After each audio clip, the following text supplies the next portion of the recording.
Go ahead and run the gauntlet as much as you want. I think this is working. I suppose there might be problems I'm unaware of. Hopefully there are not. Let me check something. See here.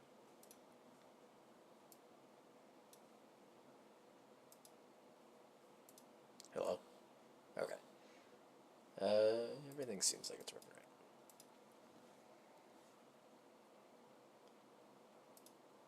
So, I'm playing Titanfall today.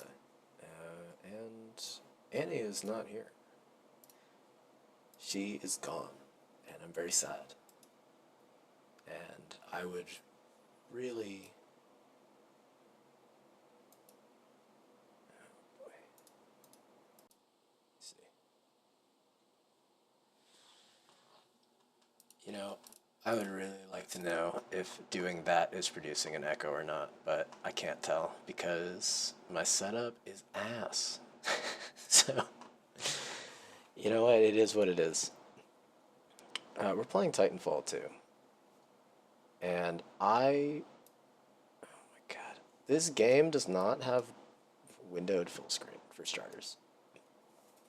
Which is fine. It's kind of old at this point, to be honest. And I wouldn't expect everything to have borderless windowed. But it probably should have borderless windowed, guys. Right? Like, it's not that old. It's 2016. This is one of my favorite games ever. Probably my favorite shooter ever, if I had to name one in particular. And I've probably played this game 1,000 times, but you know, I love it, and the children yearn for Titanfall. So we're just gonna play some of the campaign. I'm not gonna deal with multiplayer because it's hard, we'll say, to find a multiplayer game. Not impossible, it's doable, but it's difficult. So you're just gonna have to live with me by myself, playing this game in single player and yapping about it a little bit while my lovely wife is gone. Otherwise, we'd be playing Dispatch. So no spoilers for the new episodes, I guess, if you've seen them already. But yeah, that's not too bad, right?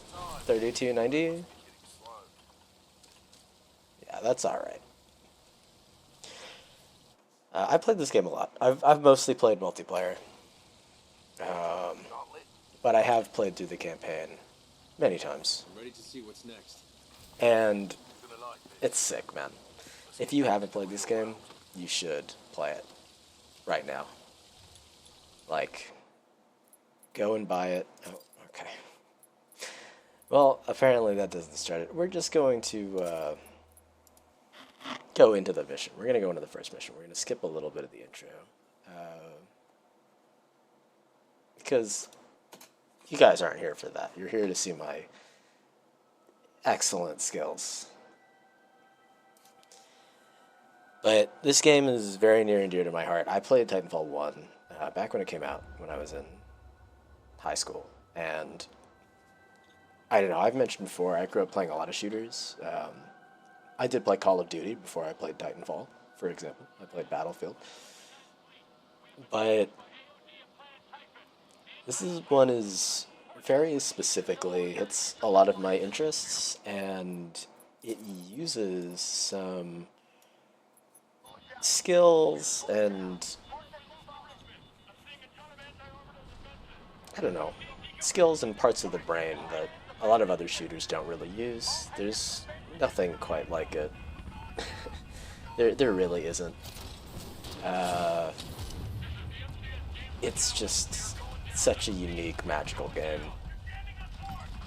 I mean, as you'll see, it has platforming elements. It has cool lore with this very kind of cyberpunk-ish space western, like mixed type deal. There's heavy sci-fi, but then like all the pilots and the robots are very Top Gun inspired, and you know, they banter with each other like they're fucking pilots in Top Gun.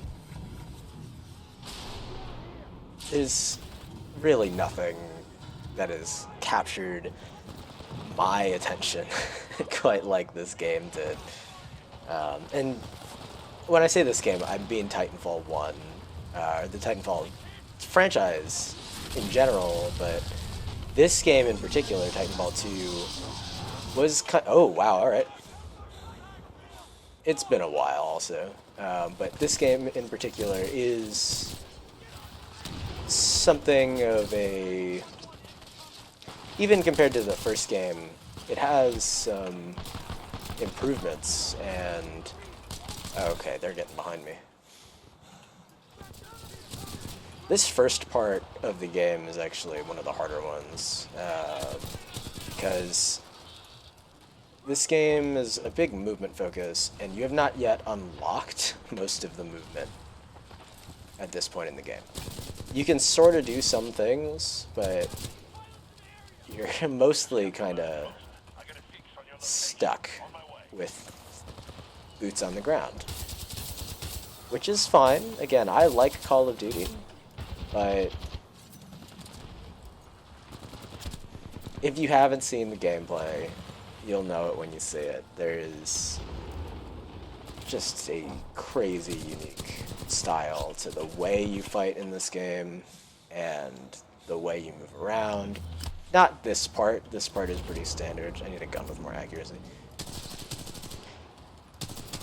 If you play Apex Legends, you may recognize some of these weapons in some form. They are cooler in this game, in my opinion. I don't have anything against Apex. I like Apex. I played Apex when it first came out. But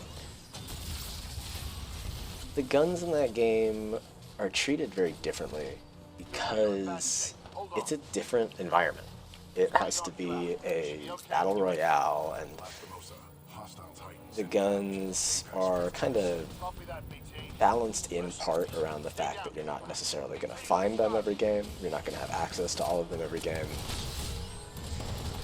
And so they're not necessarily allowed to be powerful in the same way that guns in this game are allowed to be powerful.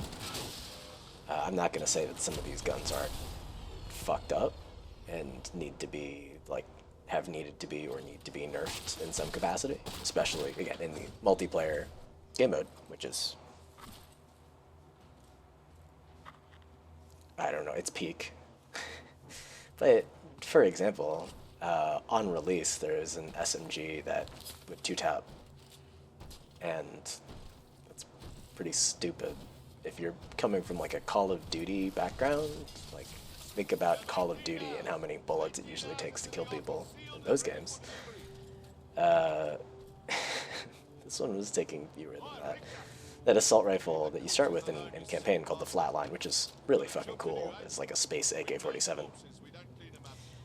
It would take 2 shots to kill from, this is not the SMG that kills in 2 hits, there's another one.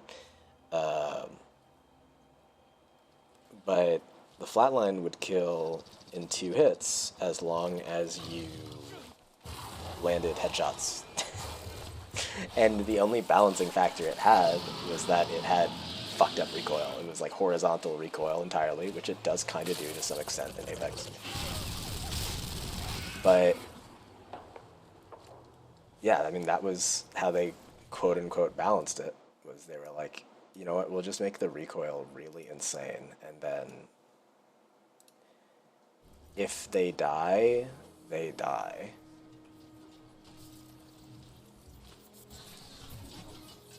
This is the Titan in Titanfall. The resolution is so low. Why is the resolution so low? Let's try and fix that. Okay, I can see there are some problems here.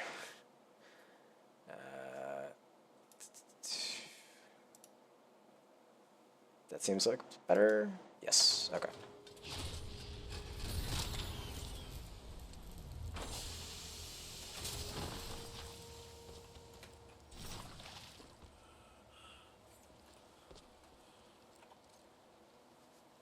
God, the aesthetic too. Everyone's got their Boba Fett helmets. Everyone looks so cool, man. it's just like, it's, how would you call it? It's like military slop. Like it is. But done in such a cool and unique way that I'm going to say this a lot. It really just hasn't been done in a game since. Not by EA, not by Respawn with Apex, and not by any of the other like shooter devs that wanted to kind of jump on this like high-tech movement shooter bandwagon. Black Ops 3, for instance, I loved Black Ops 2. I played a lot of Black Ops 2, and I did play Black Ops 3. But Black Ops 3 attempted to sort of, at least I think, capitalize on some of the hype around Titanfall. And they did so by introducing wall running into their game. And when they did that, yeah, it was cool. I mean, it was more mobility than they've really done in a Call of Duty game until that point. And it opened up some new things that you could do that you can't really normally do. I played Black Ops 3, and I played a build where you basically ran frag grenades and you just walked around cooking frag grenades, and whenever you some people, you just blow them up and you'd pick up new frag grenades off of the ground, off of their bodies, and you would kind of use your mobility to sort of get away with it in a way you couldn't do in other Call of Duty games, which is cool. But the other thing is that in those games, the movement was really an afterthought. It wasn't something that they built consciously into the gameplay and into the map design, right? Every map had like one or two areas that you essentially like could or had to wall run across in order to make things happen. What they didn't do was create these multiplayer maps with movement in mind, and even the single player maps, and make puzzles out of them, make it fun and cool and engaging to just like walk around. And so we didn't really see a lot of wall running returning in Call of Duty because it was just a gimmick. It was a fun gimmick, but it was just a gimmick. And in this game, it's not a gimmick. Nothing in this game is just a gimmick, right? Some people will dismiss it as such because they hate fun and they have no whimsy, I guess. But there we go. Yeah, they'll dismiss a lot of the stuff in this game as a gimmick because they hate fun and they have no soul. But everything here is built so intentionally and so, like, fuck, I'm dying. It's in this game's, like, blood. Ow. Alright. I'm playing on Master Difficulty, which I have beaten before, several times as a matter of fact, and Master Difficulty is kind of hard. So what we're going to do is we're just going to play it the way it was meant to be played. I don't have double jump unlocked, I see. Some people will say that in Master Difficulty you have to go slow and use cover. That's because they're not fast enough. Like I did. Not dead. You have to use cover a little bit, don't get me wrong, but you don't have to use it that much.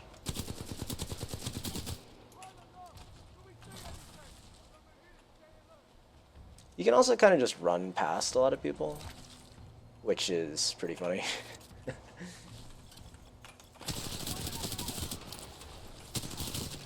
Yeah, because if you go fast enough, they won't hit you. And that's what you have to count on, rather than any sort of cover. Because if you stand in cover, they'll just shoot back, and eventually you will die.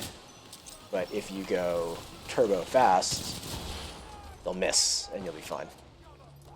Or I suppose you can go slow to the point that you're basically not even playing Titanfall anymore, but who wants to do that? I still can't double jump, god damn it.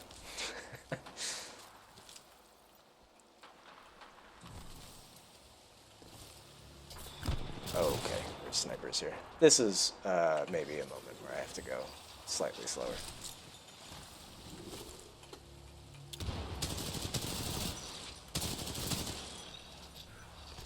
Yeah, I'm not saying you never.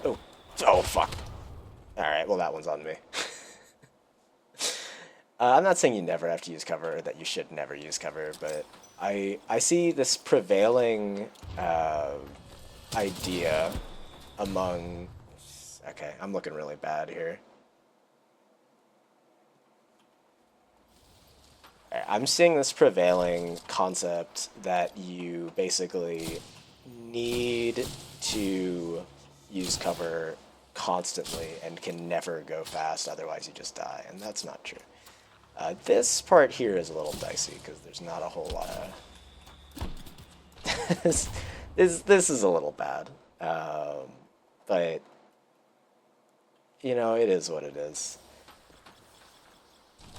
I think I might just suck. I might be a little bit washed. It's very possible. Fuck. Something really interesting about this game that I'm not demonstrating at this moment because I'm getting shot a lot. There's very little hip fires. Wow! Okay.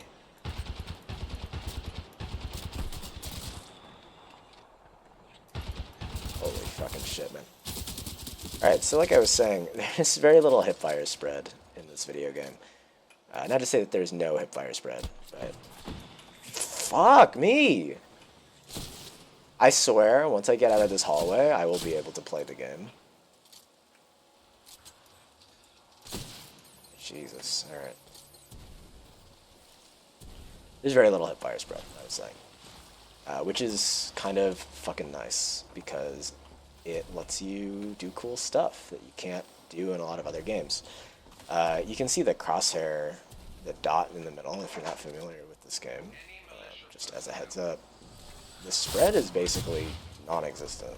The bullets will go where your dot is, and it enables you to play a very mobile playstyle, the intended playstyle, although the idea that you have to be moving constantly is inaccurate. We'll go into that a little bit more. It lets you do some things you can't get away with in other Call of Duty games, or Call of Duty-like games, other shooting games. You can just be moving at 50 kilometers per hour and spray somebody with pretty much perfect accuracy from an assault rifle, and they just die. In fact, some weapons, such as the shotgun, don't even have increased performance from aiming down their sights, or nor did they suffer any penalties from being in the air.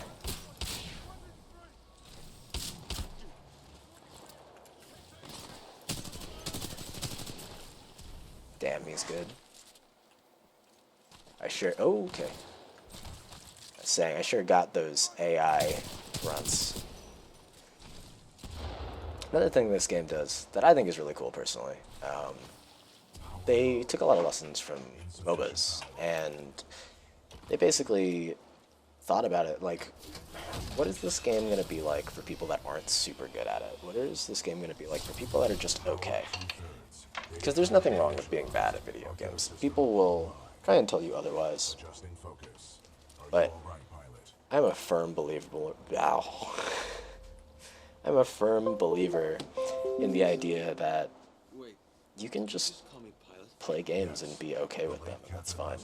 You know, like, you don't have to be insanely good at Marvel Rivals. It doesn't matter. And some people act like it's the end of the world if you're not the greatest to ever fucking do it in one of these games. But Titanfall looked at it and said, like, we want people to have fun, and the way we're going to do that is we're going to make it so you can meaningfully contribute to your games and to your team and kind of do quote-unquote well without necessarily being one of the, like, top people on the scoreboard getting 1,000,000 kills. I was one of the people getting 1,000,000 kills at the top of the scoreboard in this game. I don't want to brag or anything, but I have an 84% win rate in multiplayer and a 3.3 kill death ratio against players.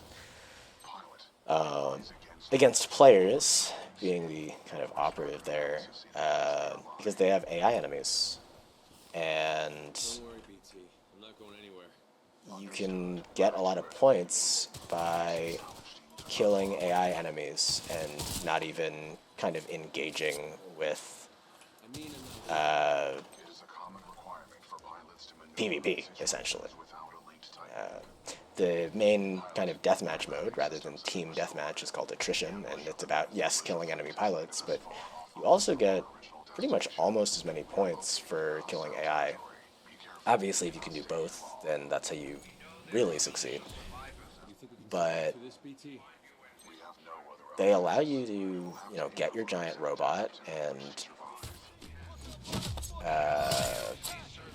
get a lot of points and contribute really well without needing to be the highest guy on the scoreboard, without needing to like win every single 1v1. And I think that's really cool, personally. I may have fucked up. I probably did fuck up. Oh, okay. Just gotta go fast. Fuck. Yeah, if you mess up your movement a little bit in these sequences, you can get yourself cooked. As soon as you stop moving, you become vulnerable to damage. Oh, I fucking did it again. Again, it has been a while. It's been a little bit. For a lot of this game in Master, the easiest method of beating it and not dying is not to fight everybody. It's kind of to just get past everyone. And did I just grenade myself? I fucking did. Shit. Again, I have played this before on Master. I have done it. It's just been a minute. It fucking reloaded me without any ammo in my gun.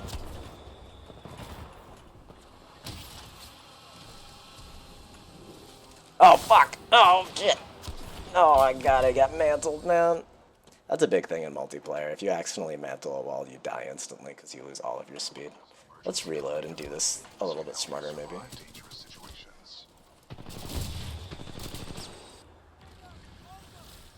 Just a little bit smarter.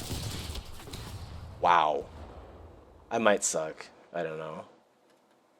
I might be washed.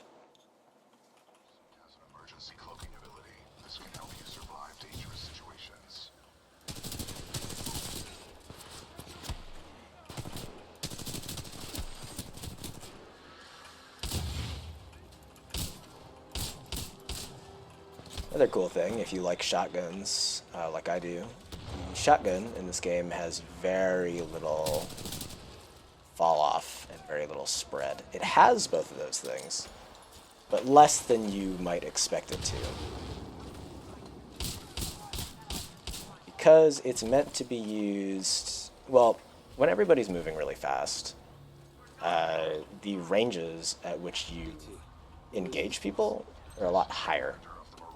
Right? Like, if people are moving at 50 kilometers per hour, you can't really expect to be, like, inside of people's faces the way you need to be with a shotgun in Call of Duty. So, as a result, the shotgun range actually feels a lot bit more like Battlefield, which has notoriously long-range shotguns.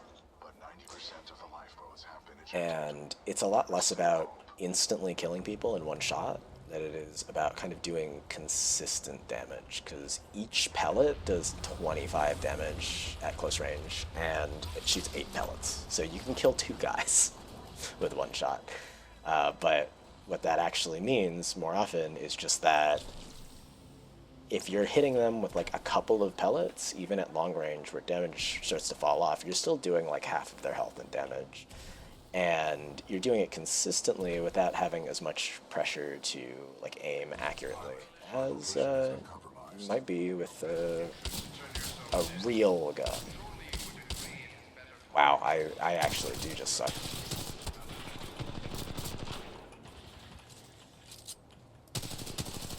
I think that... Okay, I'm getting a little sick of this gun. Everything I said about guns not having spread is kind of not applicable to this gun, the 201, which unfortunately does have spread, and is substantially less effective if you hip fire it. It starts with perfect accuracy. Almost every weapon starts with perfect accuracy, but it actually has bloom. So that becomes annoying.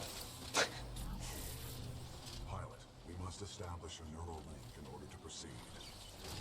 As for... Disembark when ready.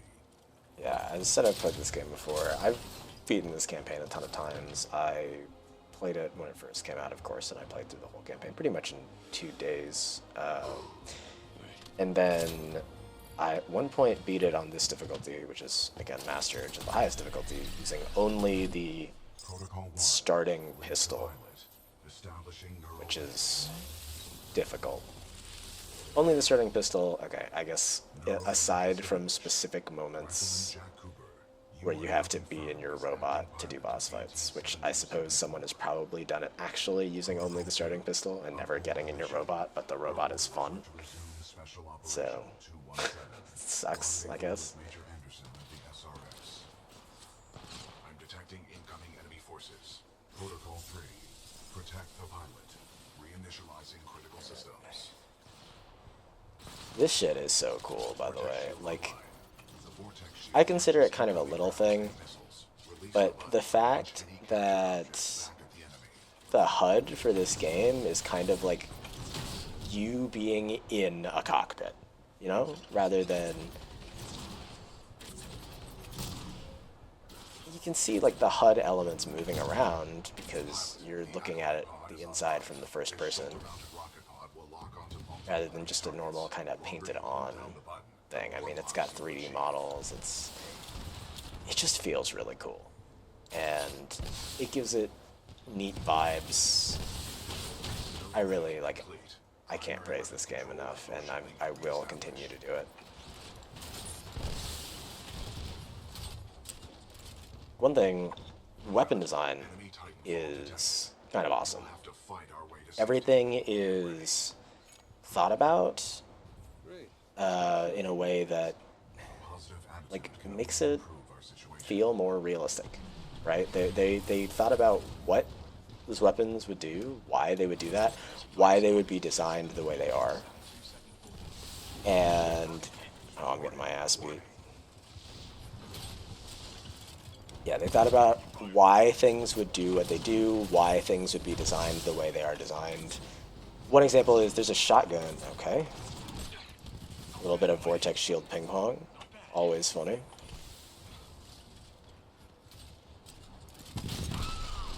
There we go. There's a shotgun in this game called the Mastiff, which is very bad in multiplayer, sadly, because it's very cool and I like it a lot, but it does suck. And it's... You kind of think about it, it's like, why does it do this? Why is there a shotgun that shoots lasers that does what this weapon does? And the answer is because it's made to be a weapon used on ships, like in space. It's a breaching or a boarding weapon or like a defense weapon in space. And that's kind of cool and kind of a big deal design-wise, because why doesn't it shoot bullets? Because bullets would pierce the hull and kill everyone. And also, why does it shoot like horizontal spread rather than anything else? And in part because if they're in a deck of a ship like that, they wouldn't really need to be anywhere. They wouldn't need different kinds of spread, right? Like they would sort of just spray the, like, you know, like duckbill pistols. Well, maybe you don't know duckbill pistols, but duckbill pistols were kind of thought of to be used to clear the decks of ships. Realistically, they would kind of just miss everyone, but it's the same kind of principle. And they, despite this being a highly fictional universe with highly fictional weapons and giant robots that, despite what Metal Gear seems to think, would not really work all that well as weapons in real life, they really tried to think about this world and the weapons inside of it as like, hey, how would this work? What would they do? And why would they use the things they use? Even this weapon, the chain gun, which is kind of one of the default weapons of this game. In Titanfall 1, it was kind of the assault rifle of Titan combat, though there were other options for you to use. The chain gun has a big bipod on it, and it has like pilot, like human-sized controls that you can use to make it kind of like a mounted weapon for infantry, which is not something you can do in this game. But realistically, it's probably something that they would want to do, right, in certain situations, especially if this is an anti-Titan weapon and they have to fight other Titans. They would want to potentially have a mounted option for infantry to fight these giant fucking robots and not just, like, get obliterated. And I think that's fucking neat, man. I like it when worlds are thought out like that. I wouldn't say that those tiny details are kind of the most important thing to me. They definitely aren't. For me, it's characters. But there's also plenty of cool characters in this game, too.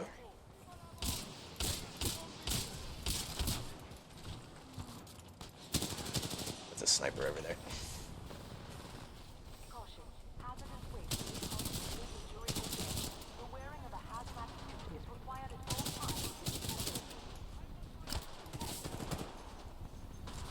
Go. Let's see what weapons we got here. Ooh, extended magazine. Please and thank you. And let's get this alternator. This is the... Oh, I didn't pick it up. This is the SMG I was talking about. That is very fucked up in multiplayer. Or was very fucked up. I think it's still good, but... To be honest, I am not entirely sure. It has been a minute, and it's been nerfed several times.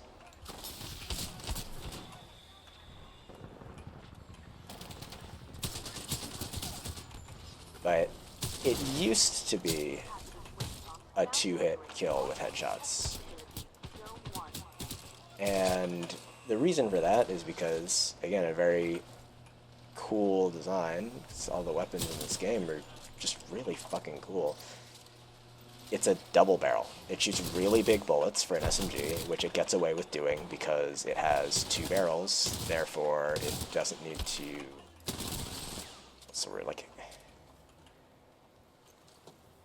the mechanism is designed differently, so that it doesn't need to kind of have like an extremely high cyclic rate of fire, and it can use weird ammo types that it otherwise normally wouldn't be able to use. I mean, it's a dumb sci-fi design, but it's just cool, man. It shoots two bullets. It is double barrel. There's also a double barreled sniper rifle, which is actually Apex is a triple barreled sniper rifle. It's called the double tick, and that is so much better of a name than triple tick, which is what it's called in Apex.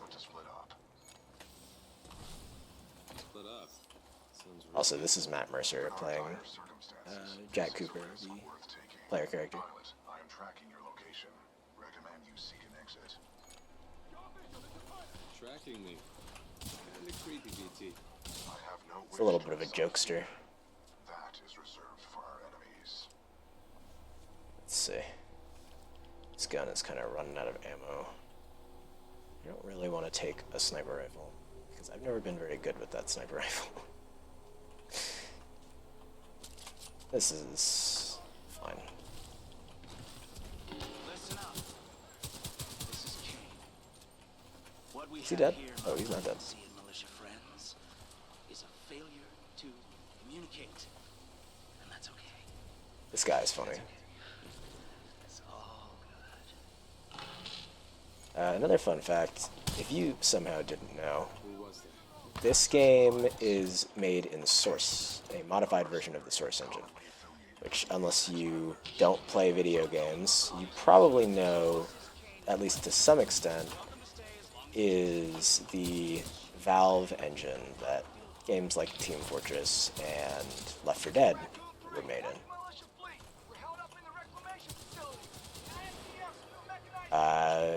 It has kind of enabled a lot of the weird movement gimmicks that this game has. Like strafe, like air strafing, and sort of like bunny hopping. It's, yeah, this game probably would not work if it weren't for the very unique engine that they used. But they did use that engine, and it does work, by God. I'm very thankful for it. Though, it has gone through some changes. This game, Titanfall 2, has a slide. Titanfall 1 did not have a slide, very notably. Ow. And so, in order to maintain your momentum, you had to bunny hop. And if you don't know what bunny hopping is, in Source games, if you bunny hop, you jump as soon as you hit the ground, usually when air strafing, and that causes you, in essence, to maintain your momentum as you leave the ground again, which also enables you to kind of infinitely build your momentum and keep getting faster and faster. Which, if that sounds fucking awesome, it's because it is fucking awesome, and if that... God damn it. If that doesn't sound fucking awesome to you, then honestly, you're whack as hell, and I have no interest in speaking with you further. But it's very difficult to bunny hop properly, and that was one of the things with Titanfall 1, is you needed to basically be really good at the game in order to play it quote-unquote correctly. For the vast majority of people playing Titanfall 1, it was just Call of Duty with mechs. And this game is Call of Duty with mechs, but it's also so much more than that.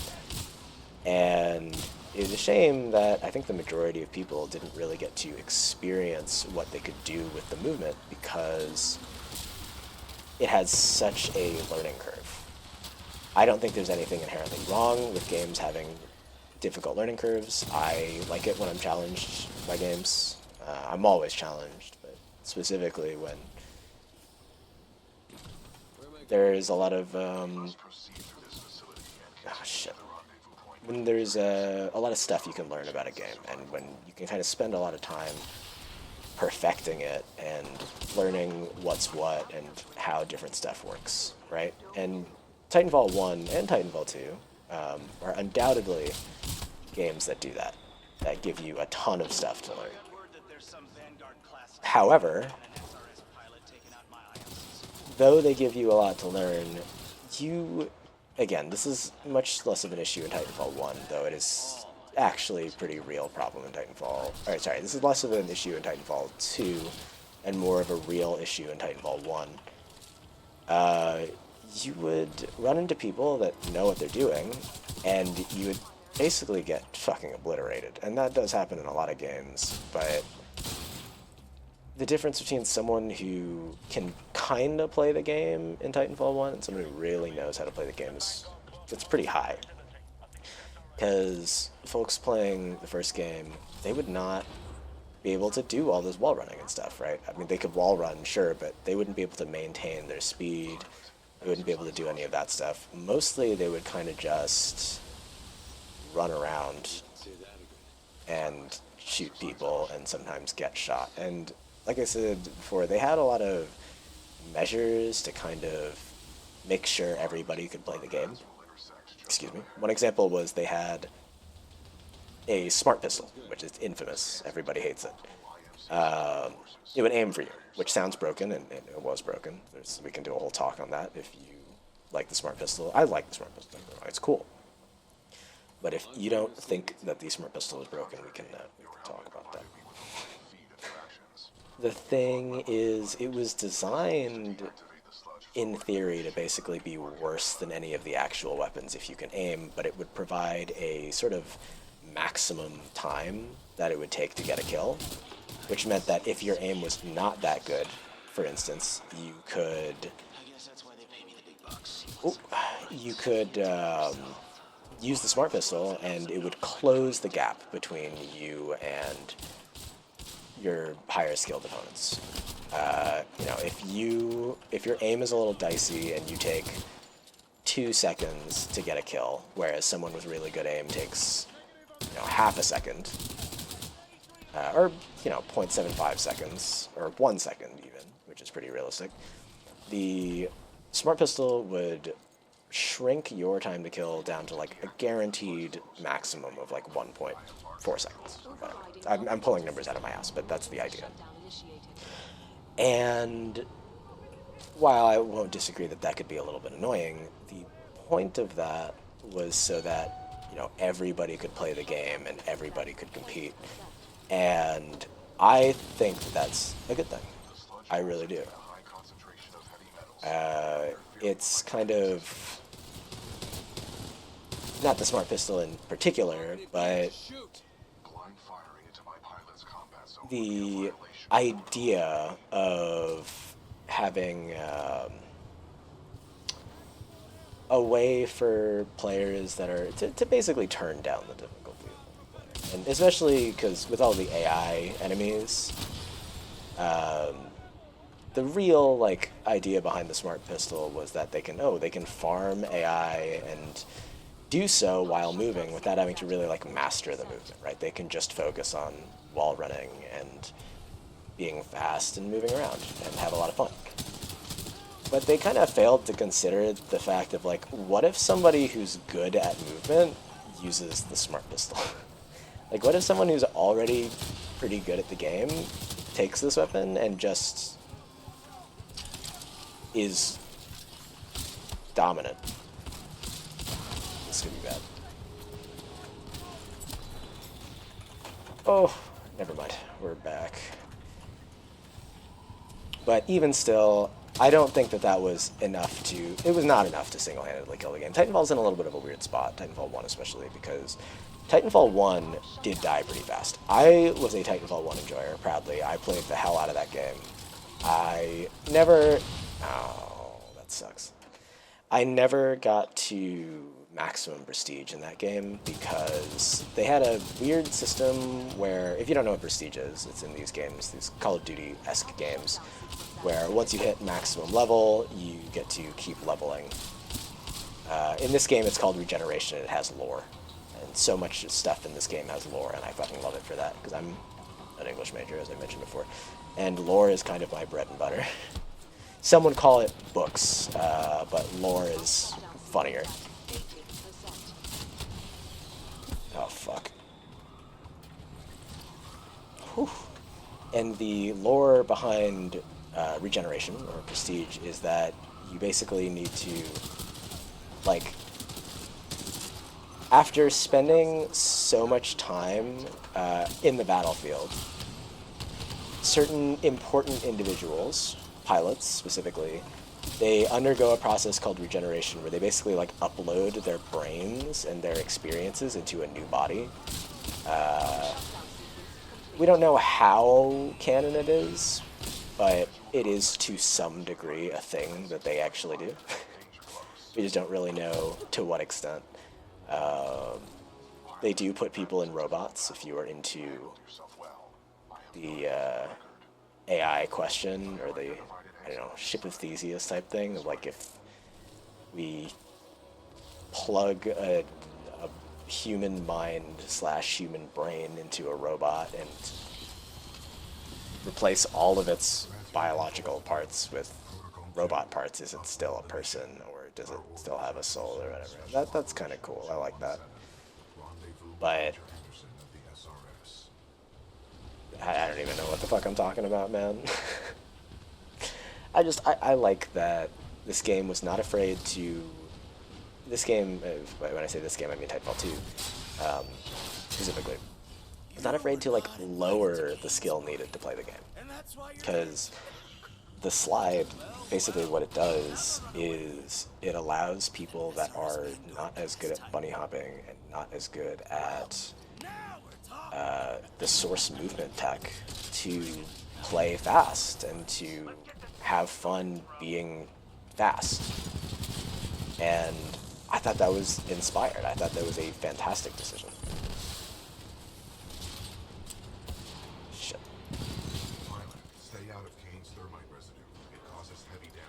the funny little fun fact for you is that Kane, this boss, is piloting what's generally considered to be the worst Titan in the game, which is Scorch. I love Scorch, so before you get on my ass for besmirching Papa Scorch, I think Scorch is great. I think he's fun, I think he's hilarious. He does suck a little bit, though. He's big, he's slow, he doesn't really do anything. His threat is all like, oh, if you stand where his thermite is, he can do a lot of damage, but what if you don't do that?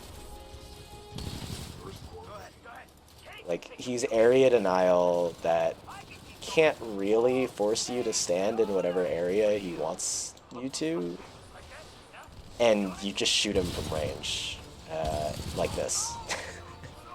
That's how you fight Scorch.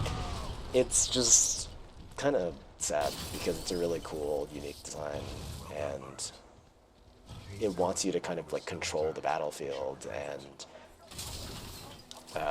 you know, determine safe zones and danger zones where your opponents can and cannot stand. But in reality, it's just kind of bad.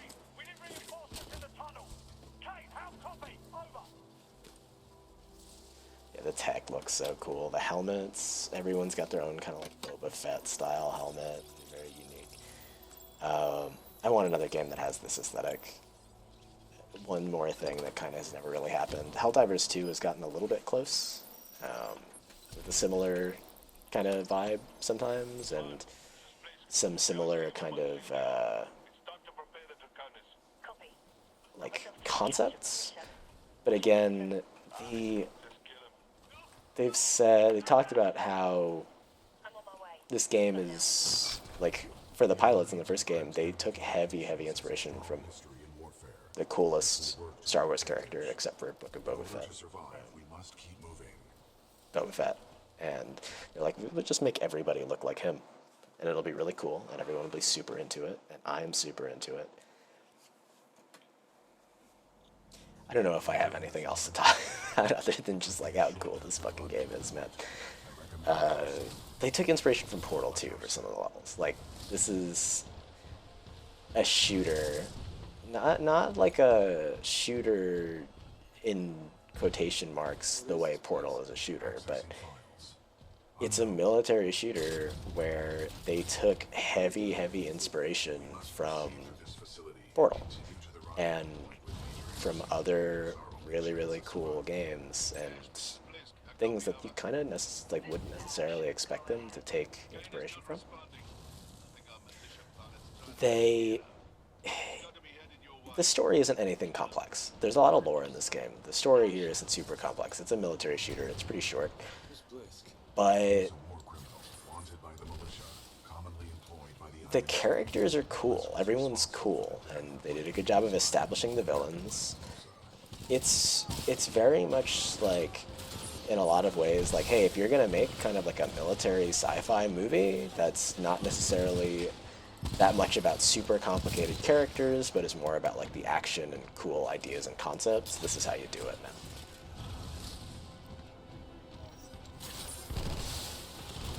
I mean, just look at the sound design too. The first game, this is a fun fact for you, was like 50 gigabytes, which I know sounds tiny by today's standards, but it was 50 gigabytes, and like 35 of that was audio, which is probably a little bit too much, but there's just like a ton of sound files and like uncompressed audio, and shit was cool as hell. And it's still cool as hell. This game isn't 35 gigabytes of audio. It's actually about the same size as the first game, if I remember correctly, which is pretty funny because the first game did not have a single player campaign, and in general had a lot less content.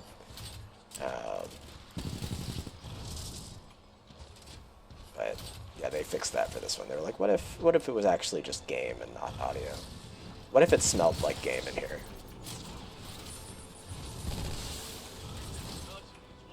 Let's see.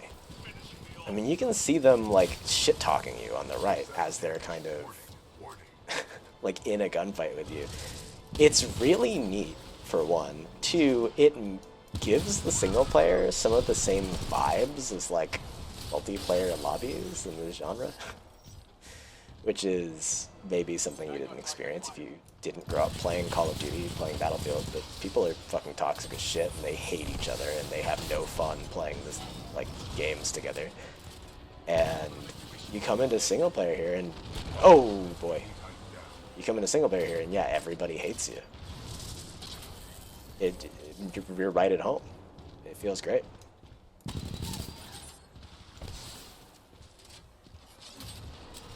I will say some issues I had with the first game. The first game had some balancing problems. Some might be an understatement. I don't think it was that bad. Like, it's not horrendous, but a big thing with that first game is they were doing this totally new thing, establishing this new franchise, this new IP, and almost a new genre in a lot of ways too. I mean, not that movement shooters didn't exist, but I think it's pretty fair to say that Titanfall was the biggest movement shooter to really hit the general public for a long time. That game was so hyped, arguably overhyped. But hey man, I bought it and I loved it. But it had some balancing issues. One of them, for instance, was the basic assault rifle, I believe, in that game had almost no fall off. In fact, it was a 4-shot kill, pretty normal, out to very long ranges, and it dropped to, at most, a 5-shot kill, which, if you've played games like this before, you probably think that's fucking absurd. And that's because it was absurd. It was really fucking strong, and there was very little reason to run anything else. Granted, if there's ever something to kind of not really need anything else of, it's the basic assault rifle. I mean, I am a believer that the basic assault rifle should be good in any shooter you're playing. But it shouldn't kind of invalidate the majority of other weapons. One of the pistols, the revolver, I'm a big revolver fan, as you might be able to guess. It's called the Wingman, which is cool as hell. It's a really cool name. It would one-hit kill with headshots. Just kind of for fun.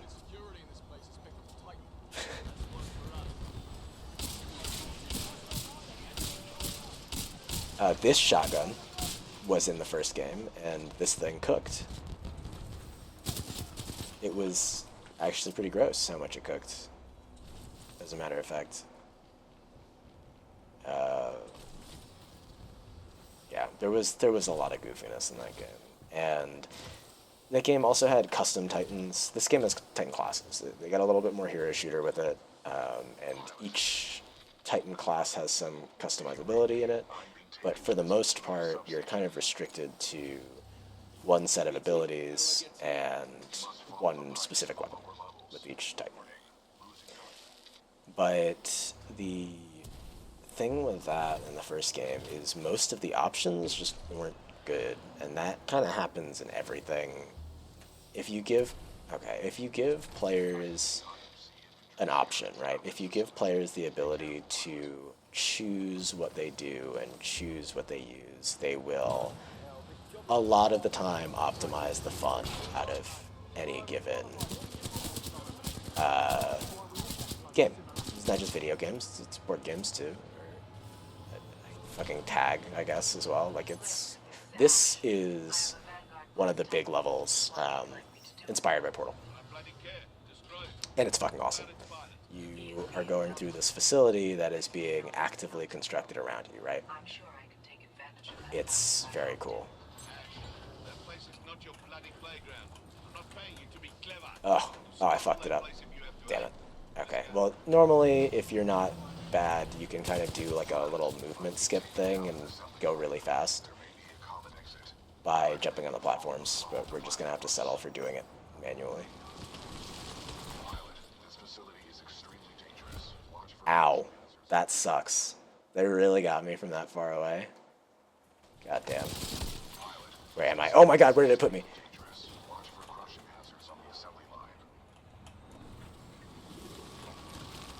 That stressed me out, man.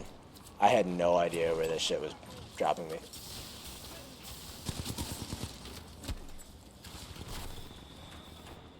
Alright, let's see here. How are we gonna get out of this one? The answer is generally cloak and run away. Not always, but usually. Whew, alright.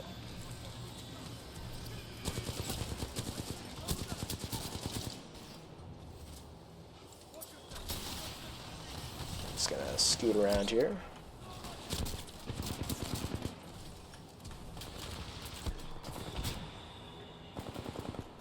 Yep, there it is.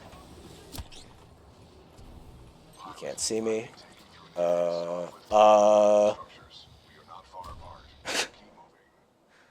Alright. Okay. Wait, where am I? Alright. That's always kind of when you go fast like that, you kind of lose track of the checkpoints and you forget about where exactly you are. Which is funny, but a little bit inconvenient. Oh!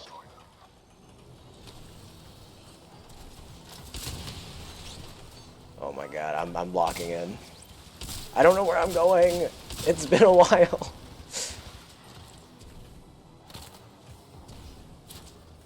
Okay, and I'm running out of ammo. You need to replace your gun. Oh! Yeah, that's not right. Okay, where am I supposed to be? Yeah, that was so much worse. But I played the hell out of this game. I probably have like fucking 800 hours or something in this one, not across both games. In Titanfall 2, which is not actually the most hours I have in any one game. I think that is probably the other TF2, Team Fortress. Oh my god. Fucking ticks, man. As I was saying, that's probably the other Team Fortress, the other TF2, Team Fortress 2, rather than Titanfall 2, that has my most played hours. I don't know that that's the case, but I'm pretty sure that's the case. Okay, do we just... We do just hang out on here. That's stupid. That's so much easier than I thought it was going to be. Okay, maybe not that much easier. Maybe I spoke too soon. God damn it. Alright, can I just... Yeah, there we go.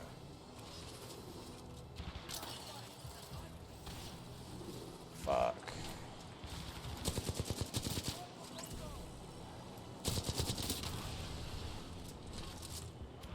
There's a lot of... This is... I don't do speedruns, you can probably tell. I'm not a speedrunner. I don't really watch speedruns. But this is probably a really cool game to, like, engage with speedruns on. Because it's so fucking, like... fast, right? I mean... Oh, shit. I could have written that further.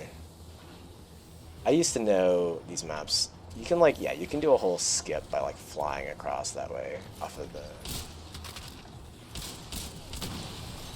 fucking things. Oh, shit, I don't know where I'm going! I need bullets. Oh, I love this gun.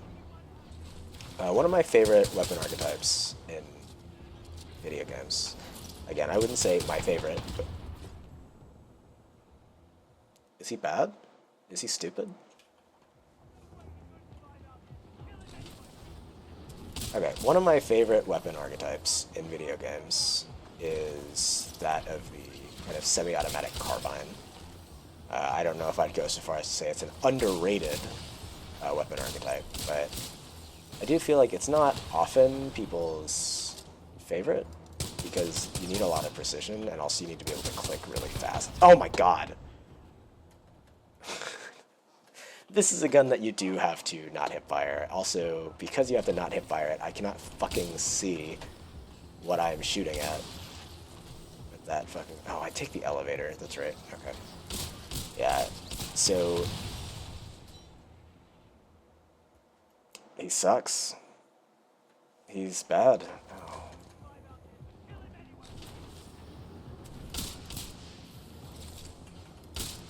So, usually with these weapon types, I mean, you have to be accurate for one, which is already hard enough for people. Then you have to click really fast, which sounds kind of like a weird weakness, but also, I mean, think about it. It's like, it is a factor, and if you can't do it, it does kind of shut down your ability to use the thing. That's not the weapon I wanted. There we go.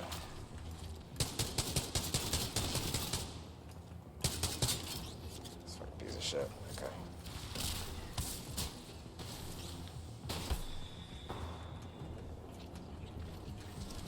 It's alright. We're chilling.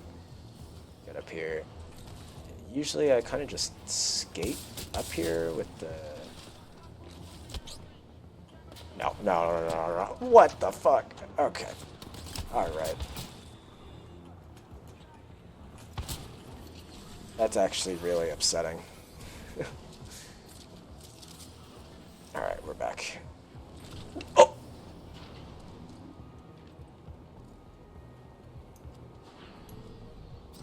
That shit was fucking crazy, man.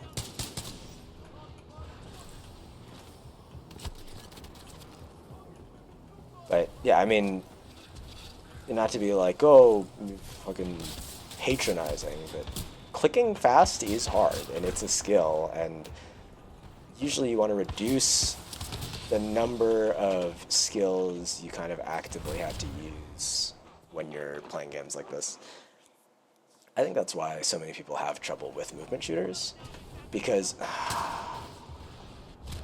Bro, what?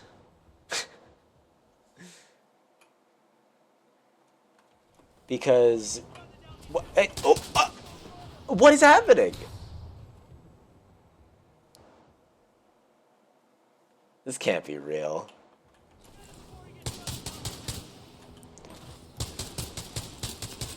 You want to reduce the amount of, essentially, like, mental bandwidth you're spending. Otherwise, there's too much to focus on, there's too much to think about, and you cannot... It lowers your reaction times, just to put it simply. It lowers your reaction times, it lowers your ability to engage with stuff because you're too bogged down thinking about things. And I think that was Respawn's goal in creating weapons like the Smart Pistol, that you don't really have to think about too much, you can just kind of do it. But I also think that that's the big issue with this game and with other movement shooters like it. It's hard to do a bunch of stuff. It's like, movement is challenging enough in this game. Then you factor in shooting, and for a lot of people, shooting is hard in, like, making stuff accurate. It's so easy to forget about this. People forget about it all the time if they're playing Marvel Rivals, or if they're... Fuck, I don't know, man. Not everyone can just click heads. If they're playing anything, they forget. They're like, our teammates are bad, I don't understand why my teammates are so bad. It's because not everyone has this ability to... Sorry, I need to check something real quick.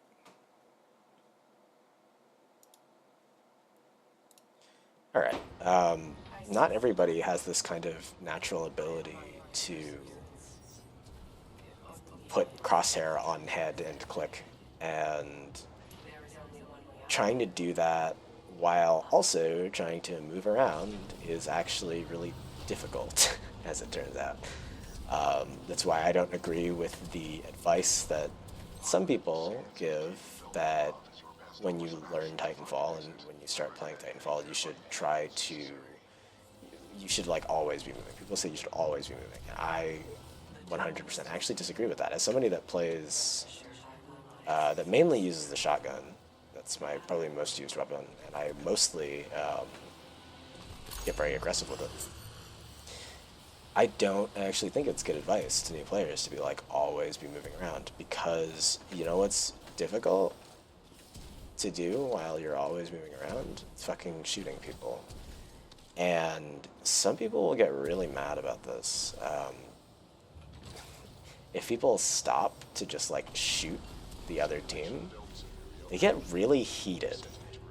And I'm like, what do you want them to do? Just like miss? It's, you're shooting people that are moving 50 kilometers an hour. You yourself are also moving 50 kilometers per hour. Also, I don't know what the fuck a kilometer is, but I know that that's... God, is that what the display uses in the practice range? I don't remember. But whatever, you're moving fast. You get the idea. And your enemies are also moving fast. And then you're trying to shoot people with a gun while both of those things are happening. It's like, no, that's not how this shit works. Sometimes you have to, what my recommendation would be is, you know, you're moving around and say you're using the R201, which I know this is going to be weird to hear for a lot of people, but you're not going to hell for picking the R201, nor are you going to hell for using any other hit scan weapon that's in this game. They're in the game. Hit scan is the default, actually. Projectile weapons are cool, and they're high skill, and they're interesting and fun to use, but the default is hit scan for a reason, and this is a game full of hit scan guns, and you should be expected to, one, use them, and two, be able to deal with enemies using them. Sorry. But what you do is, at the start of the map, or whatever, like say this is the start of the map, you use your movement to quickly and efficiently get to high ground so you can then cover wider distances with better cover, and you can get kills if they're over there. You can kill people. You can cover a lot of range. And people hate it when you do that. People fucking hate it with a burning passion when you so much as suggest that covering a sight line is a good idea, or God forbid that you do it yourself. And I'm just like, y'all motherfuckers need to get a fucking spine, alright? It's not everybody's job. Dead by Daylight kind of does the same thing. And people think about it, and they're like, it's everybody's job to make sure that I am having fun. And it's like, I understand that it may not be super fun for you to have to fight someone that has good aim and just uses movement to get onto like raised platforms and then shoot you from across the map, but also like, why can't you deal with that? I use a shotgun and I can deal with it, and I have literally no range, as opposed to, well, again, not literally no range, because as I established, the shotguns in this game actually have a lot of range. But if I can do it, you probably can too. I'm kind of busy, BT. There are more guns here. There are more guns here.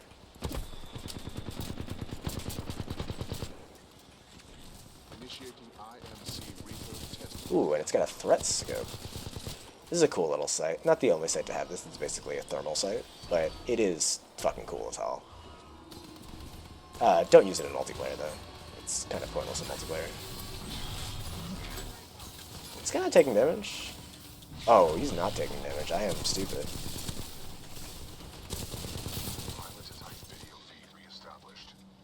Okay, that's a Reaper. Yeah, easy.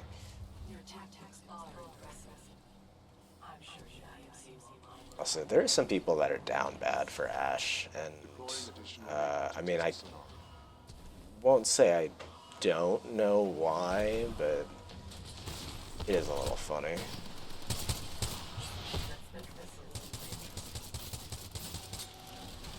Alright. Oh, whoops.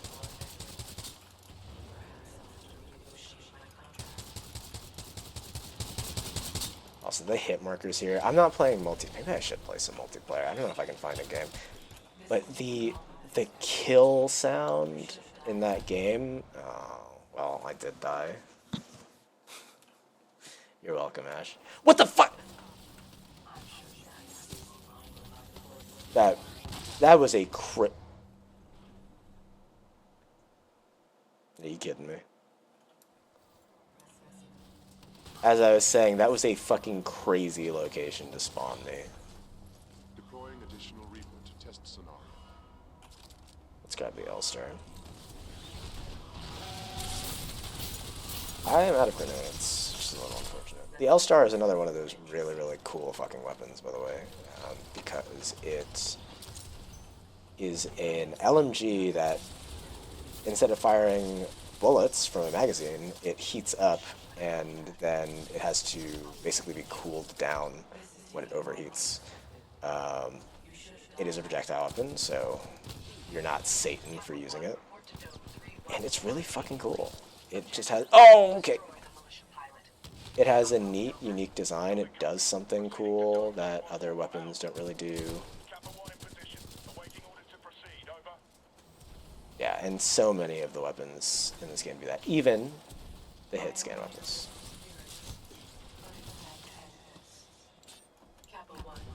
Fucking hell.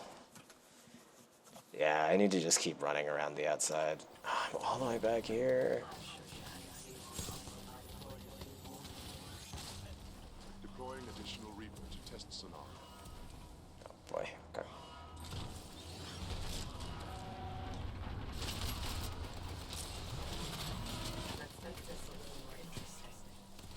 Alright.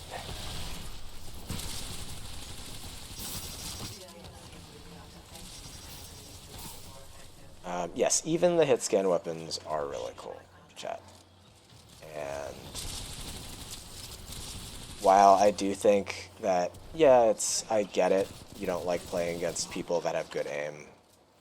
No one likes playing against Sniper TF2, right? Fucking get over it. I don't know. Like, if you can only win the game with your chosen weapon, if no one in the enemy team is using a hit scan gun and like trying to win, then I think you might just suck. I don't know, to be honest. Oh, I suck. Alright, this guy's gonna die anytime now. There we go. Kappa.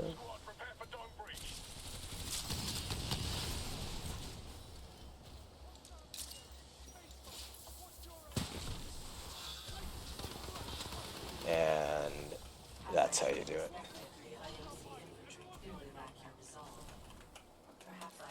Whew. Was I talking about people being down bad for Ash? Yeah, I mean, I get it. I don't get it personally, but I understand. It is funny, though. It's a little funny. Tell me you killed that pilot. I am dealing with him. Stop getting caught up in your games. Am I not allowed to enjoy myself while I work? Not when your work suffers. Point taken. Ash out. Ooh. The price I'm putting on his head. Yeah, I don't know. Buy all the toys you want. It's funny. I love this game, but I don't really play it that much. Because I don't know. I played it so much. I feel like there's this idea that you can't just, I don't know, to a certain extent, you have to, like, every game has to have infinite lifespan. And I don't know, I got a solid 800 hours out of this one. I love the multiplayer. I probably like the multiplayer more, for instance, than I like Battlefield 6's multiplayer, though I don't dislike Battlefield. But I still find myself not really wanting to actively... well, I'm dead. Never mind, I'm not. Okay. I don't really find myself actively, like, craving Titanfall multiplayer games that much. Like a drug addict. That's not true. I do actually wake up in the middle of the night sweating, hoping or wishing to play Titanfall. That does happen. I'm not gonna lie to you. And I'm not gonna lie to myself either. It does occur. But I don't know. I just like something about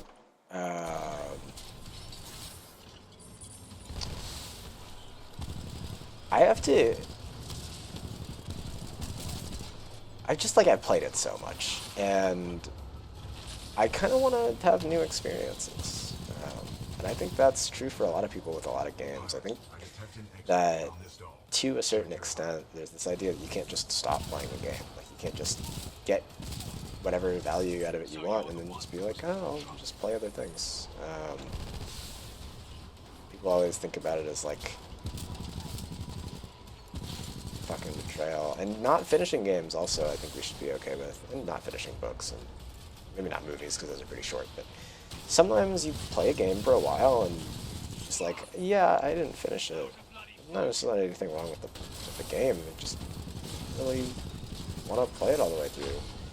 I, for instance, never finished The Witcher 3, which is going to sound a little weird to people, I recognize, considering that The Witcher 3 is fantastic. And I'm not saying that it isn't fantastic. It is. It's really good. I really enjoyed my time with it. But I played it for like 50 hours, and I'm like, all right, I'm done. I no longer feel the urge to keep playing it. And I think that's kind of how I feel about this game.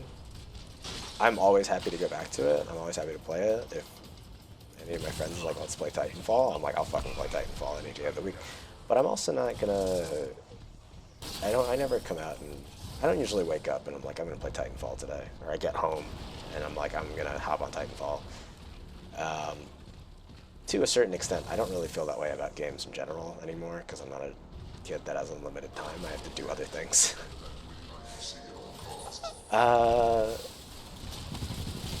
But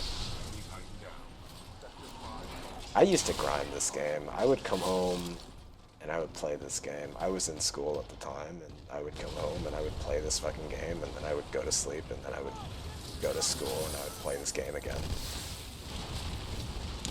And I will say, I mean, that's how I got pretty good at it. I'm not going to say I'm probably the best person you know that plays this game, because you might know some people that I know that are really good. But I'm going to be drop a little bit of ego here and say it's probably fair to assume I'm pretty good. And it's because I played this shit nonstop.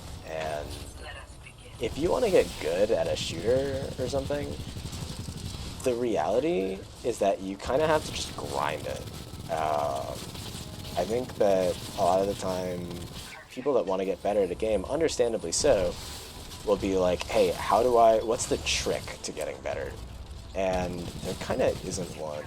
The trick, for instance, to getting better at shooters and improving your aim is just playing a lot of them. To the point where it becomes reflexive. And not even playing a lot of shooters, but playing a lot of the specific shooter that you're trying to get better at. Ash, you're getting cooked. What the fuck are you talking about? You're on 1 bar of health. I'm whooping your ass. It's over for you, man.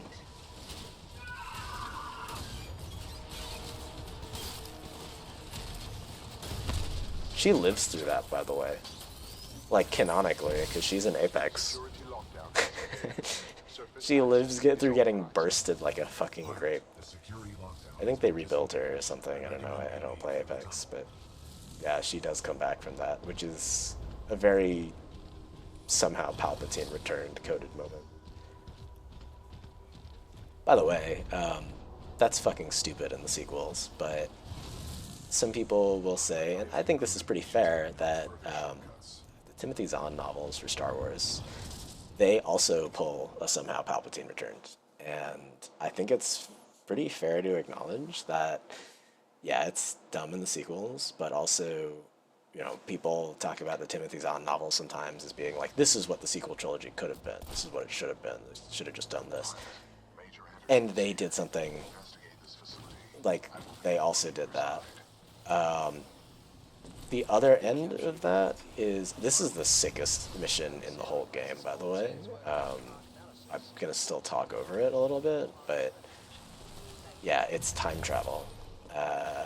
You get, like, there's some really heavy sci-fi in this game, in case you haven't figured that out. In addition to the sort of Western stuff and the, like, mechs and things, there are really, really, like, heavy sci-fi. I've got a bad feeling about this. I should have pressed that and I forgot. Appear to be causing a rift in time. I advise caution until we have further information. Decisively neutralizing the militia forces, we will in fact safeguard the existence of the They're building a Death Star. Think funny. Okay, so I kind of didn't get it right there, but that guy, he's one of the multiplayer announcers, first of all, and two, if you walk up close to him, he actually acknowledges your presence, and they think that you're a bad guy pilot, basically. Which, that's always funny. They assume that you're a bad guy pilot because why would you be here otherwise, in the middle of their fucking territory? The IMC has multiple scientific research facilities throughout the frontier. However, this particular one is unlike any known to the militia. What the fuck was I talking about? How so? The large rings within the main campus are not I don't even know. I'm lost. This game is cooking my brain. It's so cool. unknown. None of these remains match the genetic profile of Major Anderson. Ugh. He'll be alive. Basically, I recommend you check the main lobby for reception. I would accompany you, but unfortunately... I guess I've played enough of this game, like in general. It's weird to say that while I'm actively playing the game in single player and talking about how much I love this game, but like I kind of said, I think that we need to be more okay with just being done with things and not necessarily playing the same video games like in perpetuity. Because eventually you're just going to be, I don't know, I just want to play other things. I just want to play new stuff. But I will play Titanfall any day of the week if people ask me to be honest. Like, I love this fucking game. BT, I found Anderson. He's, in the ceiling. Objective complete. Also, Rendezvous with Major Anderson. I don't know, it always kind of fucks me up a little bit too that It's cold, BT. Matt Mercer is... Current temperature is 17 degrees Celsius, below the threshold of human survival. I mean, Matt Mercer's in a lot of stuff. He's a prolific voice actor, and he's great, and I like him a lot. But I feel like he's kind of known for Critical Role now, and Command of Special Operation 217. he's... Transfers to you. The fact that Matt Mercer is the main character in this game Here's Anderson's mission briefing from Commander. is kind of bizarre. This is a multiplayer map, by the way. If you play this game, you know that, but this is a multiplayer. They did that thing a lot of shooters do, where they take the single player maps and they turn them into multiplayer maps, and they're cool as fuck. They did a good job of it here. Some of the maps suck. I'm not going to pretend that all the maps here are good. This one's pretty good, but what is it? Crash Site? More like Trash Site. Fuck that map.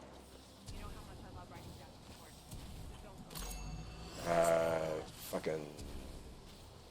What other shitty maps are there? Homestead? I fucking hate Homestead. Appears to be incomplete. We are It's just like big and open, and this game, as you may be able to tell, kind of excels when it's close quarters I didn't see any and It must be on the other half of his corpse. ET is so fucking funny. I will provide access.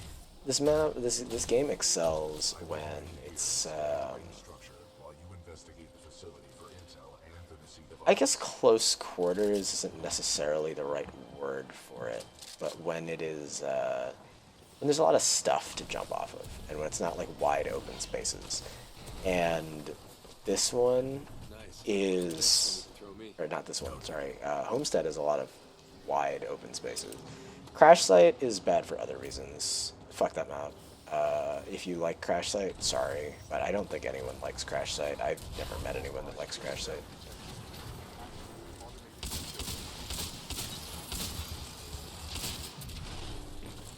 Yeah, so you can see there, in the past, the robots are functioning, and then in the current, they're kind of like zombies, which is kind of terrifying and also really cool. They don't pose much of a threat, actually, but it's still, like, neat. It's such a cool concept, and I think in real time, it will produce bodies. If you kill stuff in the past, the bodies will basically remain into the future, and they'll be, like, decayed. And this is not the only game to play around with this concept. It's actually not even the only game that came out in the year that this game came out to play around with this concept. Dishonored 2, another fantastic game, and another fantastic sequel for one of my favorite games ever. It had a very similar... Oh, here's the Mastiff. Do I use the Mastiff because it's funny? Closest thing to a pump-action shotgun this game has, though, it is actually semi-automatic. Oh, and here's the Satan gun, the car, which is a cool weapon, actually, and also, if you use it, you'll get strung up. You'll get fucking burned at the stake, man. People hate that gun because it's good. And it's a good hit-scan weapon, and using good hit-scan weapons is a offense punishable by death.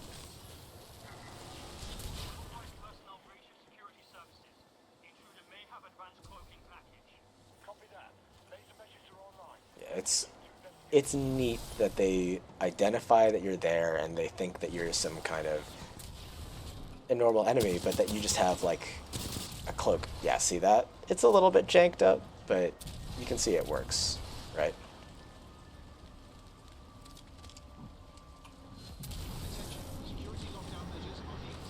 You can see the bodies being made, and it's really cool. So here, this next section, we get the time travel device, which is how you actually can manually do it, as we'll see, in like 2 seconds. And that kind of changes the game, and is really the reason why people love this map. And often people will even say, like, if they talk about this campaign at all, they'll talk about this map. This shit is factored into the fights, it's factored into the platforming, it's factored into everything here.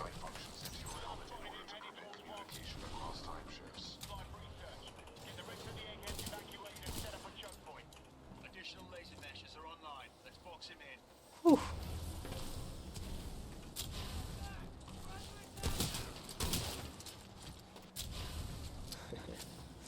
Look at this shit. God, it's so cool. That's another thing that I do like about this game, that is not necessarily done all that well in other games, is they do a good job in this one of treating you like a badass and being like, yeah, you're cool as fuck, you're a pilot, you're death incarnate, but also, you know, it doesn't suck your dick too much.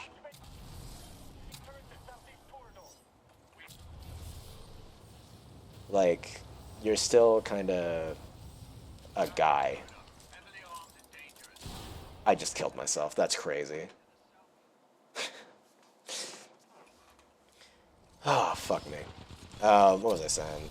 I was talking about Star Wars earlier, man. Yeah, I think that it's interesting that, one, that some people kind of overlook the fact that, yes, the Timothy Zahn books do bring Palpatine back, and it's very similar to how they did it in the sequel trilogy. Also, that was bad too. And the Timothy Zahn novels doing that doesn't also, like, suddenly invalidate all of the criticism of the sequel trilogy, nor does it invalidate everything that the Timothy Zahn novels do correct, you know? And I think that it's treated sometimes as a massive, like, gotcha. Because it's like, oh, I bet you didn't think about the fact that your precious Timothy Zahn books do the exact same thing as the sequels. That's proof that the sequels aren't actually that bad. And it's like, I dislike the sequels. I just, to be clear, I probably got that, but I think people need to be a little bit more reasonable about their hate and their discussion, and be more like good faith about it. You know, I don't know, like. Pilot, a fragment of Anderson's damaged log may be relevant here. Yeah, just because other things do the same thing sometimes doesn't mean that's not still dumb. And also, you can recognize the things you like making mistakes and being imperfect too, and you should. That's not specifically for sequel enjoyers, that's for both actually. I think that the original trilogy does have some problems too, and I think the prequel trilogy has a lot of problems. But I still don't. You can. Pointing out the flaws in something, I feel like, is. Maybe this is an Asian thing. Maybe this is something that my parents have bestowed upon me, but I feel like. Where do I go?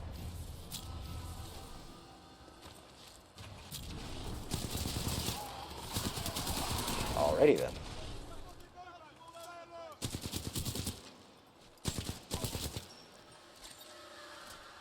I feel like pointing out the flaws in something is a big part in liking something and caring about something, right? And when it comes to, yes, Star Wars, but plenty of other things too, people get like super protective and act like you. Well, I'm stupid. People act like you saying anything bad about a thing is either because you fucking hate it or because they take it as like a personal attack. And it's not, or at least it shouldn't be. I might be stupid. I might be very stupid. Alright, there we go.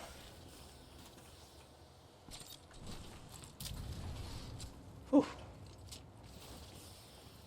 We can, like, you know, why can't we just talk about things anymore? Why does everything have to be personal?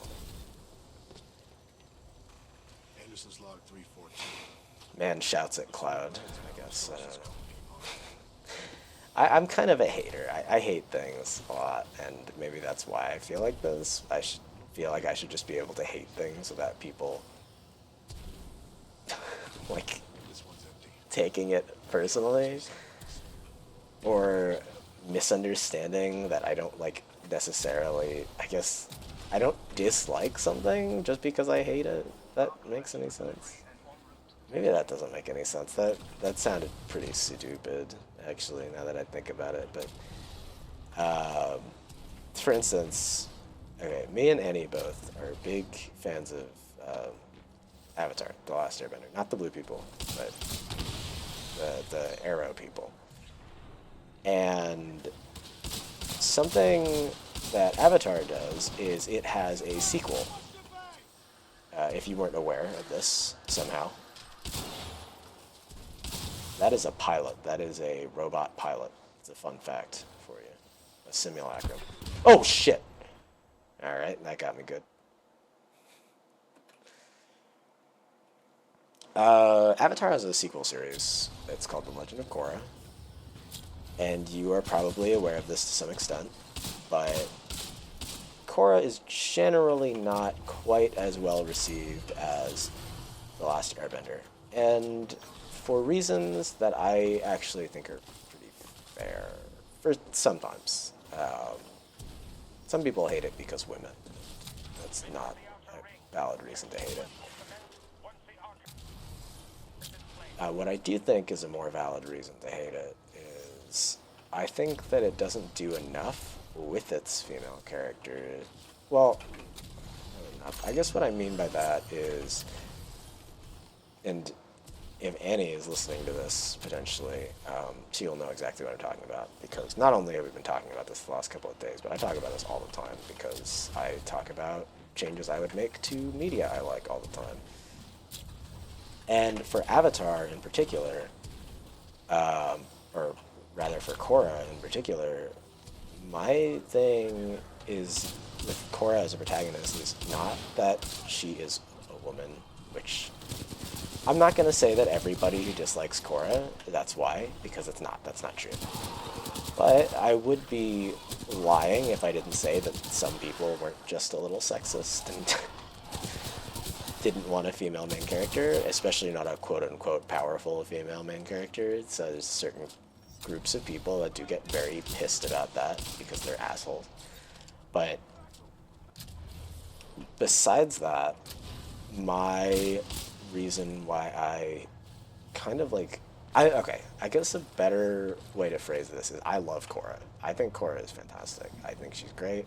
I really, really like her as a character. I think she's awesome. But she's not written in a manner that I find satisfying, in that Aang is very successful and able to kind of do everything his way, right? He's struggling for a little bit with the whole like, oh, I might have to kill the Fire Lord thing. And then you don't even need this bridge. Huh. And I was expecting with Korra, we get this really cool setup where she is kind of the opposite of Aang in a lot of ways. Okay, if you watched Avatar: The Last Airbender, well, all right, if you haven't watched Avatar: The Last Airbender, go do that while you're watching this. That was not a good sound. I found myself a standard IMC survival kit, which provides me with enough flavorless rations to keep me alive for a few days. I'm hoping that's all I need. That's probably fine.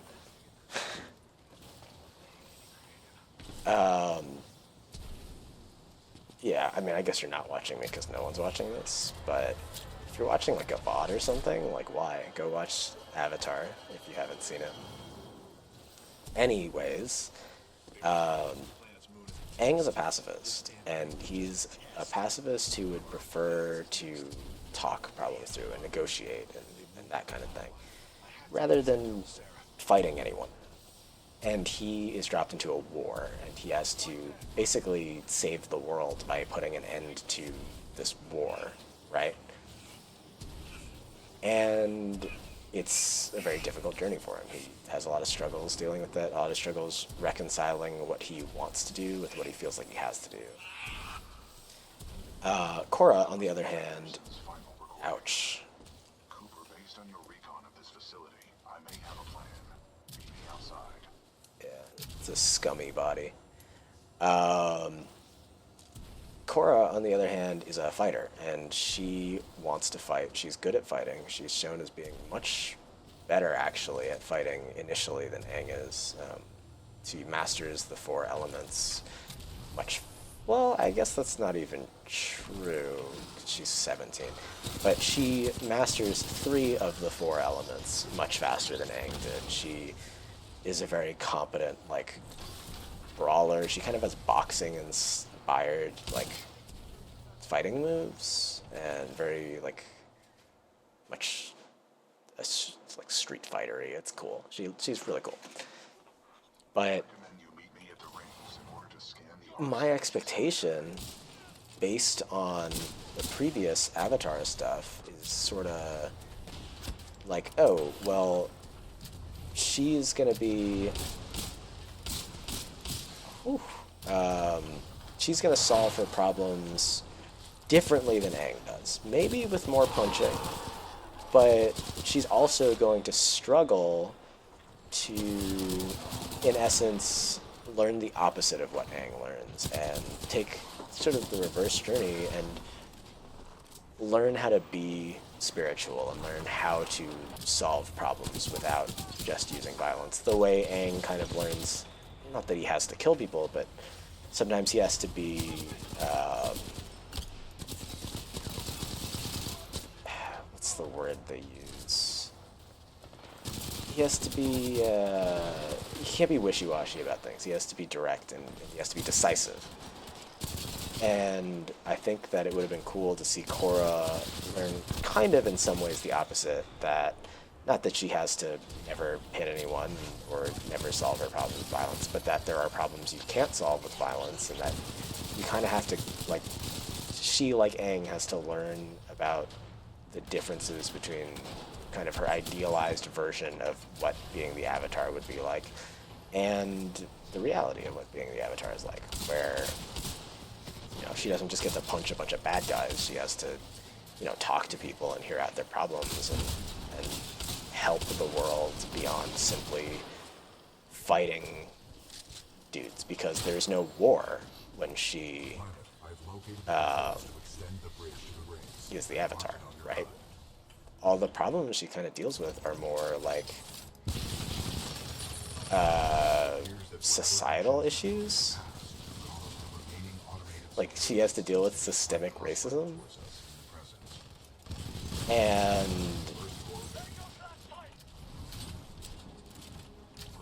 I think that, I don't know, she like doesn't get to win. She just kind of has a lot of bad stuff happen to her. And I'm not saying that everything has to be all like fucking roses. I actually really like when media gets dark and sad. But at the same time, like,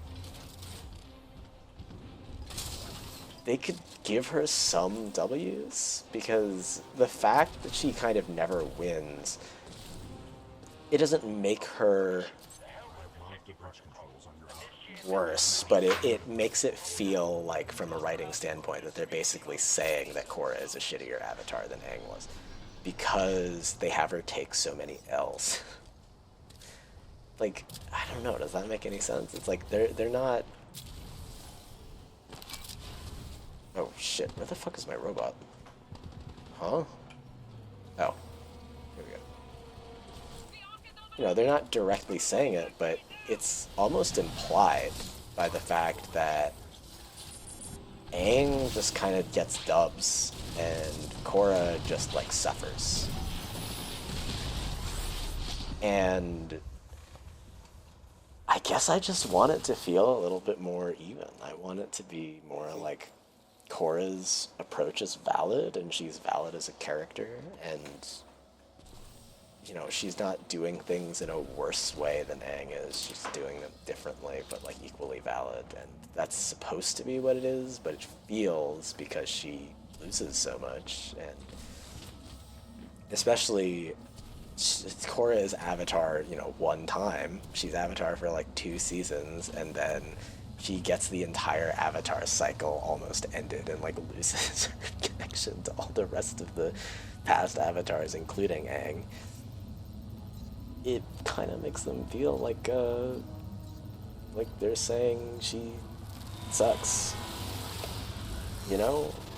And that feels kind of bad. I wish that that was not the case. But there's a lot of little things, too. Well done, pilot. Like, Scan complete. okay, I'm a Korrasami enjoyer. I think the couple is great and cool, but I do think it's maybe not executed all that well, and it feels slightly shoehorned in just last season. I think it would have been better if they, for example, built up to it a little more in the previous seasons. You know, just, please don't kill me for that, but that is how I feel. I think it could have been done better than it was. And it's fine, it's just, yeah, it could have been done slightly better. I like that it was done at all. I think that that's almost more important that it was done at all. And we're talking about, you know, Nickelodeon in, what, 10 years ago? It was nice, but it's something that, to me, at least, ended up feeling more like it was performative and shoehorned in rather than actually done well. And also it kind of feels like it comes at the expense of Korra's characterization slightly, almost, because they're like talking about how she's developed so much and she's not gonna run away from her responsibilities anymore, and she's gonna kind of be the Avatar that the world needs. And then she immediately, like, fucks off and takes a vacation to the gay dimension. Which is, like, again, I think it's great that they did the couple. It's just like, why did they do it in this way? Why is it, We cannot yeah, abort it's... Stay safe in the cockpit. Pilot, I'm detecting militia forces inside It's so the engine goofy. control. They are signaling distress. Patching in. Hey, you out there, pilot? Are you reading us? We can use some help. Everyone's always asking for your help in this game. But I mean, wouldn't you if you had some guys with giant fucking robots on your side? Stalkers, and then make direct contact with the militia riflemen. Tactical option. Run them over. My 40-ton chassis can eliminate smaller enemy. Threat neutralized. Well done. This victory has raised our combat. Anyways, that's not even related to this game. I just BT-7274 like that game. I like that show a lot. And I like talking about it. I like talking about things that I like. You may have noticed. We may not have lasted much longer. But We're opening the blast doors. Come on in. you know, I also like it when other people talk about things they talk about. I think it's really cool to see people be passionate about things. That's part of the reason why I married Annie. It's nice to see when people care about things. Not even like the same things that you care about necessarily, but maybe I'm biased because I care about things, but I feel like some people seem like they kind of don't really care about stuff. They kind of just are, Understood. Pilot Cooper, I advise I don't know, like they just kind of exist. And I'm like, how recover the arc tool. do you, one, I mean, how do you live like that? And two, how did other people like interact with you? I'm not saying that everyone should be super into fucking board games or video games or whatever. I'm not saying everyone should be Disney adults that's like super into fucking cartoons or Marvel comics or whatever. That shouldn't necessarily be the case, but also, like, you gotta have stuff you care about, right? I have patched into your helmet display. Like, Your progress. The channel is open if you need assistance. I guess most people have something they care about. Maybe I'm just kind of, T, what's up with these walls? Scanning. you know, I don't actually talk to that many people because, Contact. Proceed whoops, forward with caution. well, that sucks. Got it. Yeah, so what happened there was I think I accidentally missed a jump. BT, what am I doing here? Or like I double jumped too early instead of jumping after I hit the wall, which if you do that, it doesn't reset your double jump, so you can just kind of fall to your death sometimes. Further within this facility substation. Yeah, I guess interacting with other people isn't actually necessarily something I care about, so I don't do it that much. So maybe my frame of reference and this entire kind of concept is just inaccurate and kind of self-aggrandizing. Like I'm somehow deeper than everyone else, which I don't think is true. I don't think that's true at all. I think that, I guess, okay, my wife, my amazing wife, has said that she finds mentally healthy people to be boring, which is a wild statement to say to your husband. And I don't know if I would, it's interesting, I don't know if I would consider myself mentally ill, but I do think that everybody kind of has something that's a little wrong with them, potentially. So, I guess the idea that some people aren't into anything is kind of just inaccurate and was willed into existence out of the ether. I don't know. Because if everyone sort of has something wrong with them, then everyone has something that they care about. Maybe it's just like, even if it's just work, some people are really into their work, and I think that's cool too. It might be fucking boring as shit, and please don't talk to me about it, but, you know, it's cool if you're into your work.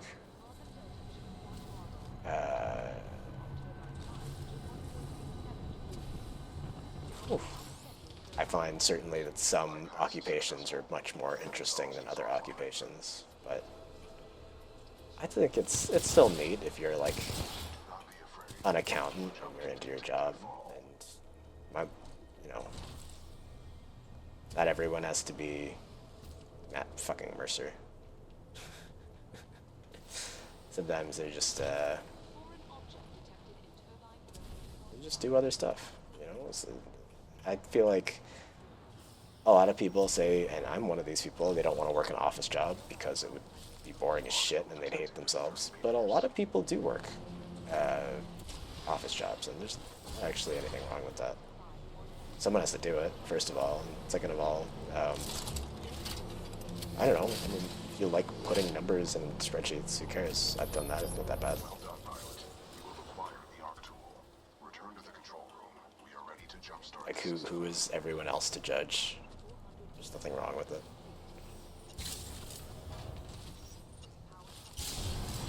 Though, you know, I could never fucking do that shit.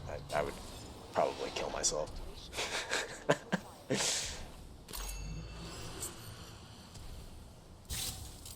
Probably that has something to do with things. Fuck, I don't know.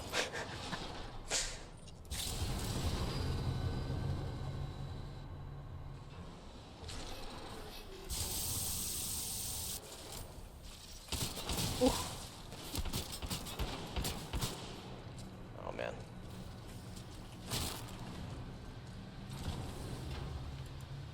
This is a... Oh, how do I do this? Okay, I pressed G.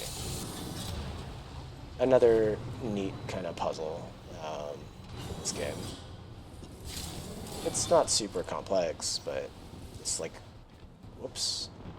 It's like wind tunnel shit is bugging out slightly, I think, actually. It's cool. It's a kind of a physics-based puzzle here, and you have to really, like, think about your movement. And it's themed in a cool way, right? Like, this is heat sinks in a, I guess, like a giant, it's like a reactor facility. They probably said it at some point. It's not just some abstract thing. It's actually like there is thinking behind it.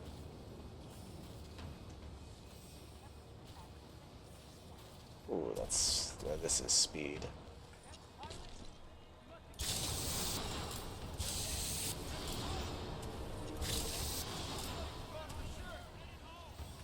Yeah, these guys have no confidence. They're like, that guy was dead. Thanks, fellas. I appreciate it.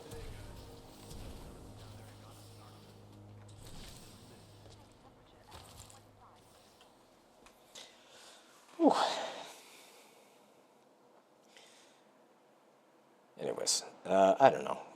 Thanks for hanging out with me while I yap about this game and about other things. And just kind of have a good time pressing buttons. I'm probably going to stop, but we'll be back on Sunday. And by we, I do mean we.